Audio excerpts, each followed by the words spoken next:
নির্বিচার বোমাবর্ষণে গাজাকে ধ্বংসস্তূপে পরিণত করা ইসরায়েলের মাইলের পর মাইল এলাকা পুড়ছে আগুনের লেলিহান শিখায়। এক সপ্তাহ আগে দেশটির মধ্যাঞ্চলে ছড়িয়ে পড়া দাবানল আরও ভয়াবহ রূপ নিয়েছে। শুষ্ক উত্তপ্ত আবহাওয়ার পাশাপাশি বেড়েই চলেছে বাতাসের তীব্রতা, যা ঘন্টায় 90 থেকে 100 কিলোমিটার গতি পর্যন্ত উঠতে পারে বলে পূর্বাভাস দেওয়া হয়েছে। তাই ব্যাপকতা বাড়ছে দাবানলের। প্রবল দাপটে ছড়িয়ে পড়ছে বিস্তীর্ণ এলাকায়। 2891 একর পাহাড়ি এলাকা ছাড়খাড় করে এগিয়ে চলেছে জেরুজালেমের দিকে। বন্ধ হয়ে গেছে তেল আবিব জেরুজালেম প্রধান সড়ক।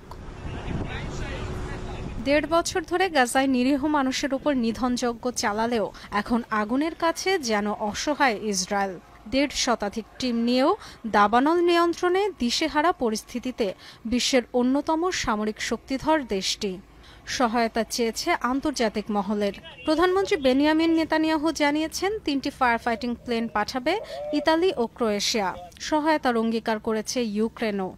150 ফায়ার ফাইটিং টিমের সাথে উত্তর থেকে স্ট্যান্ড বাই গ্রুপকেও আনার সিদ্ধান্ত নিয়েছি। কর্মীরা কাজ করছেন, তবে তীব্র বাতাস বাধা হয়ে দাঁড়িয়েছে। প্রধানমন্ত্রী প্রতিরক্ষা মন্ত্রীকে সুপার হারকিউলিস বিমানের ব্যবস্থা করতে বলেছি। সেগুলো যেকোনো আবহাওয়ায় কাজ করতে পারে। ইসরায়েলে মেমোরিয়াল ডের নানা আয়োজন বাতিল করা হয়েছে দাবানলের কারণে। খালি করে ফেলা হয়েছে আশপাশের 10টি লোকালয়।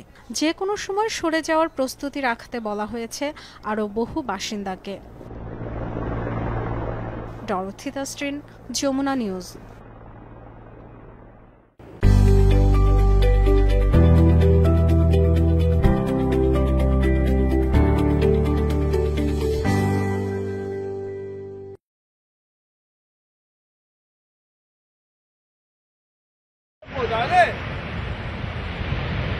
নির্বিচার বোমাবর্ষণে গাজাকে ধ্বংসস্তূপে পরিণত করা ইসরায়েলের মাইলের পর মাইল এলাকা পুড়ছে আগুনের লেলিহান শিখায়। এক সপ্তাহ আগে দেশটির মধ্যাঞ্চলে ছড়িয়ে পড়া দাবানল আরও ভয়াবহ রূপ নিয়েছে। শুষ্ক উত্তপ্ত আবহাওয়ার পাশাপাশি বেড়েই চলেছে বাতাসের তীব্রতা, যা ঘন্টায় 90 থেকে 100 কিলোমিটার গতি পর্যন্ত উঠতে পারে বলে পূর্বাভাস দেওয়া হয়েছে। তাই ব্যাপকতা বাড়ছে দাবানলের। প্রবল দাপটে ছড়িয়ে পড়ছে বিস্তীর্ণ এলাকায়।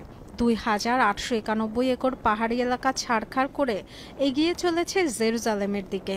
বন্ধ হয়ে গেছে তেল আবিব জেরুজালেম প্রধান সড়ক। 1.5 বছর ধরে গাজায় নিরীহ মানুষের উপর নিধনযজ্ঞ চালালেও এখন আগুনের কাছে যেন অসহায় ইসরায়েল। 1.5 শতাধিক টিম নিয়েও দাবানল নিয়ন্ত্রণে দিশেহারা পরিস্থিতিতে বিশ্বের অন্যতম সামরিক শক্তিধর দেশটি সহায়তা চেয়েছে আন্তর্জাতিক মহলের। প্রধানমন্ত্রী বেনিয়ামিন নেতানিয়াহু জানিয়েছেন 3টি ফায়ার ফাইটিং প্লেন পাঠাবে ইতালি ও ক্রোয়েশিয়া। সহায়তার অঙ্গীকার করেছে ইউক্রেনও। 150 ফায়ার ফাইটিং টিমের সাথে উত্তর থেকে স্ট্যান্ড বাই গ্রুপকেও আনার সিদ্ধান্ত নিয়েছি। কর্মীরা কাজ করছেন, তবে তীব্র বাতাস বাধা হয়ে দাঁড়িয়েছে। প্রধানমন্ত্রী প্রতিরক্ষা মন্ত্রীকে সুপার হারকিউলিস বিমানের ব্যবস্থা করতে বলেছি। সেগুলো যেকোনো আবহাওয়ায় কাজ করতে পারে। ইসরায়েলে মেমোরিয়াল ডের নানা আয়োজন বাতিল করা হয়েছে দাবানলের কারণে। খালি করে ফেলা হয়েছে আশপাশের 10টি লোকালয়। যে কোনো সময় সরে যাওয়ার প্রস্তুতি রাখতে বলা হয়েছে আরও বহু বাসিন্দাকে।